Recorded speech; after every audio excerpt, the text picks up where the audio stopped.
If someone had told me, back in high school or even late in college, that I would be founding a charter school down the road, I would have thought that they were insane.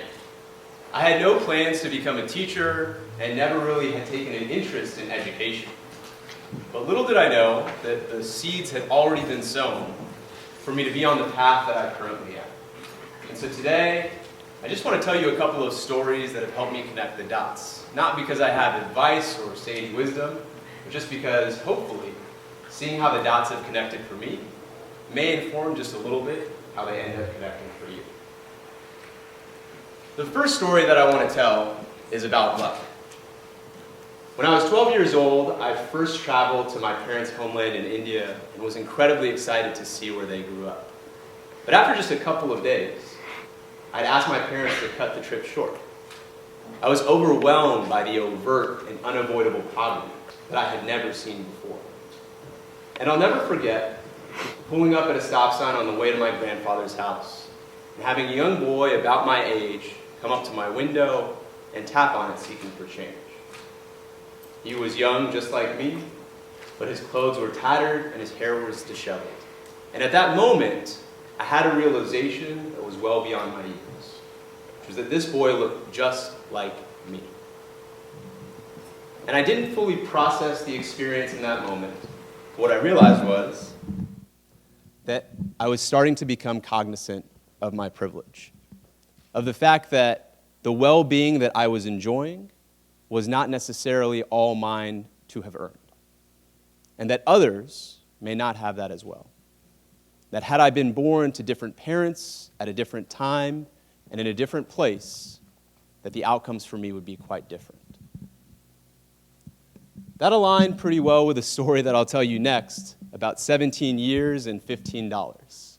My mom is in the audience, and so she knows where this is going.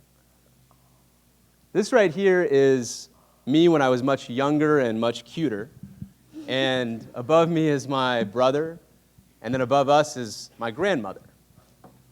My grandmother grew up in India at a time when it was essentially illegal for her to go to school past the 8th grade, and so she never actually earned a high school education, much less a college education. And I think that because she was denied that educational opportunity, she raised my father to value his education that much more. And so this right here, without had approval from me on my graduation day, is my father. And at 17 years old, he came to America with $15 in his pocket and started at community college. From there, he was able to work his way to a 4-year school, then to graduate school with a PhD in electrical engineering, and was eventually able to, on the foundation of educational opportunity, be able to create a life here for my family and I. His experience and his journey has taught me the true power and value of an excellent education. Because not only has his experience created a life here for my family, but forever thereafter, me and my kids and thereafter, we'll have educational opportunity as well and access to all the opportunities that come with that. And that pathway that he's paved for us is one that's very difficult to reverse once the power is in motion.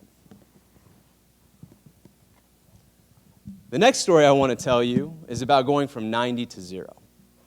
So, when I graduated from college, with the experience that I'd had in just appreciating my privilege and also understanding the importance of educational opportunity, I figured why not go and teach and maybe create that pathway for someone else.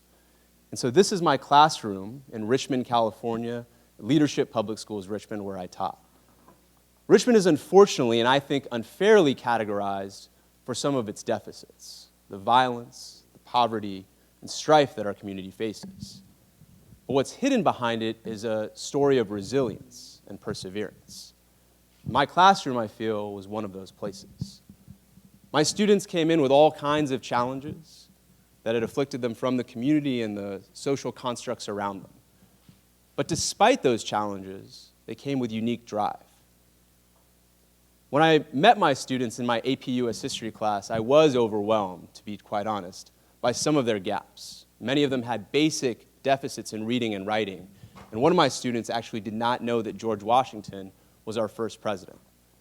I promise I did teach her that later on.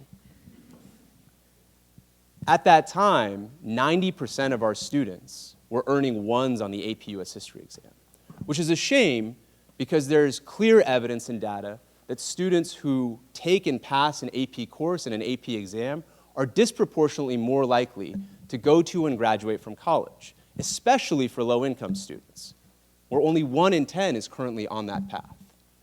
For my students, this became a rallying cry, and we united as a team to close the gaps and change the course.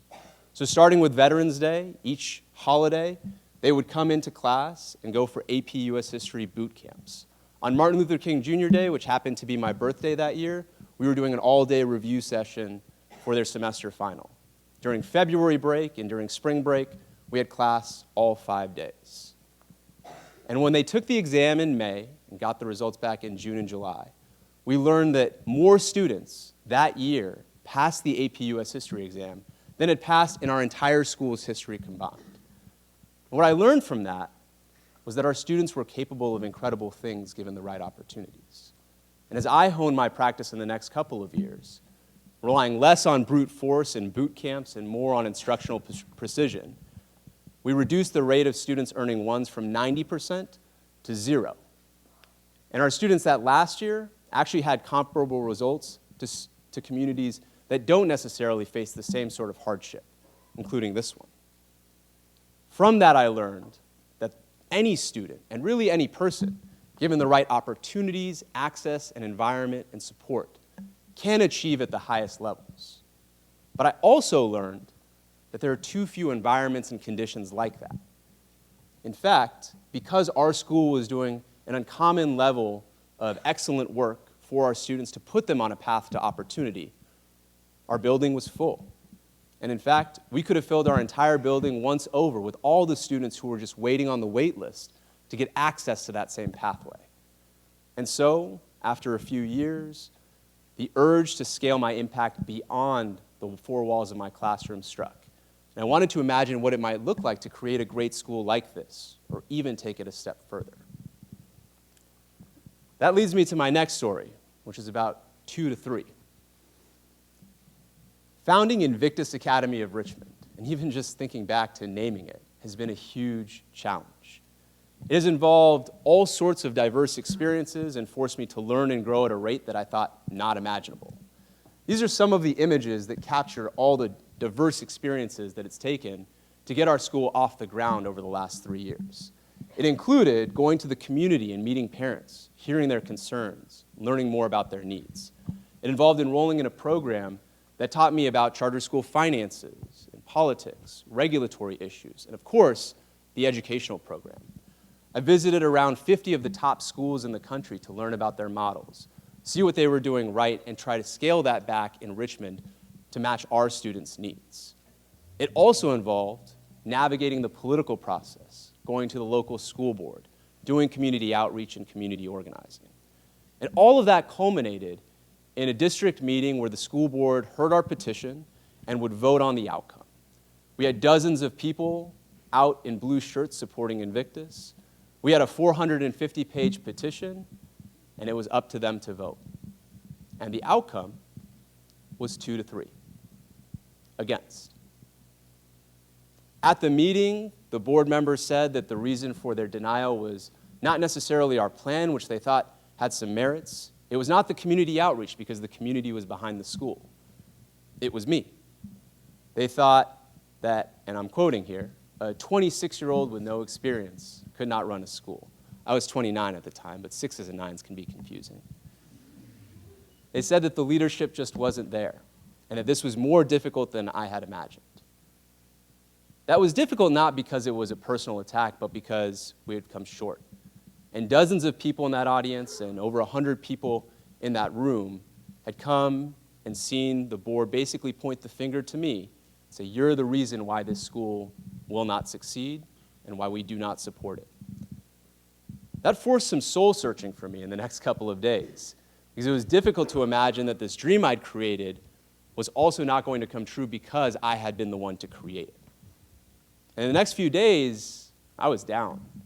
I had to decide whether I really wanted to pursue this, because this certainly would not be the last painful failure in an experience like this.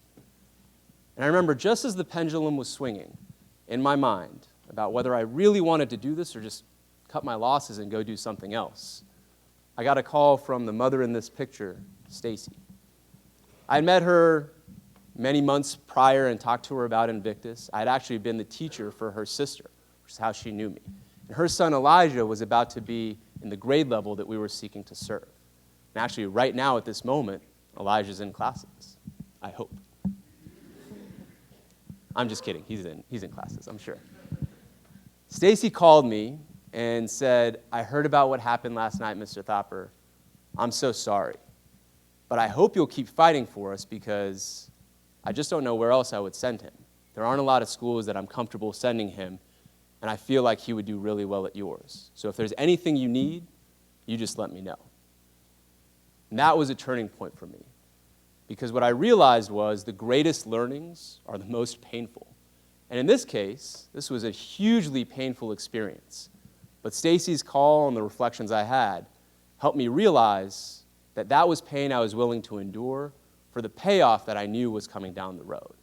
And eventually, we were able to get approval and, after a few other hurdles, launch our school earlier this August. The next and short story I want to tell you is about these three numbers, 2, 1, and 0.5. So we've launched our school, and I've learned once over and many times since that leading a school and founding it is difficult. That should not have been surprising to me, I suppose. At any given time, someone is upset at me, whether it's a parent or a student or a staff member, or maybe me just being upset at myself for not growing quickly enough. And at times, it feels like every single issue, small and large at the school, is my challenge. So if our cafeteria isn't clean, we've got to find a plan to fix it. If a student vomits in the classroom, someone's got to clean it, and right now, that is me. I thought that was funnier. A lot of different issues pop up at a school, some that most of us, even having been through school, don't realize. And this has been a difficult and challenging and painful experience once again. But the payoff from it has been there too. And I do realize that for all those difficult experiences, we've been able to achieve an uncommon level of success. Because our students just wrapped up their first semester, so half a year, and they were able to make almost a year's worth of growth in math and almost 2 years' worth of growth in reading, hopefully setting them back on that path to and through college when they get there 5.5 years from now. This is Elijah on the first day of school, and he is one of the students who has made tremendous growth. He's certainly a big reason why I'm enduring in this process and trying to overcome all of the challenges that come with this, because we certainly are not a perfect school, and we've got a lot of room to grow.